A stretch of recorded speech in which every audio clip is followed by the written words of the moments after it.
Ang mabuting balita ng Panginoon ayon kay San Lucas. Noong panahong iyon, sinabi ni Jesus sa kanyang mga alagad, "Sinasabi ko sa inyo, ang sino mang kumilala sa akin sa harapan ng mga tao ay kikilanlin din naman ng anak ng tao sa harapan ng mga anghel ng Diyos. Ngunit ang magtatwa sa akin sa harapan ng mga tao ay itatatwa ko rin naman sa harapan ng mga anghel ng Diyos. Ang sino mang magsalita laban sa anak ng tao ay mapatatawad. Ngunit ang lumait sa Espiritu Santo ay hindi mapatatawad.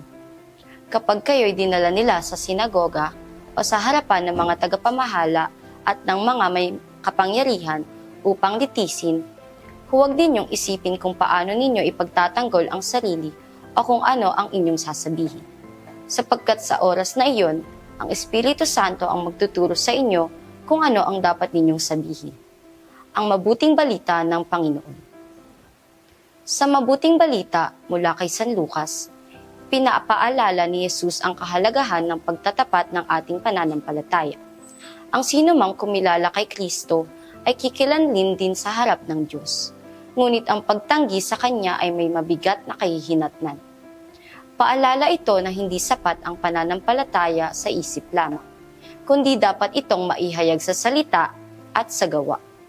Huwag tayong matakot humarap sa hamon, sapagkat ang Espiritu Santo ang magbibigay ng lakas at karunungan. Sa bawat pagsubok, tiyak na gagabayan tayo ng Diyos upang maipahayag ang katotohanan at manatiling tapat na tagasunod ni Kristo. Manalangin tayo. Panginoong Hesus, palakasin mo ang aking pananampalataya upang lagi kitang makilala at ipahayag sa aking salita at sa gawa. Huwag mo pong hayaang matakot ako sa mga pagsubok, kundi pagkalooban mo ako ng tapang at karunungan mula sa Espiritu Santo.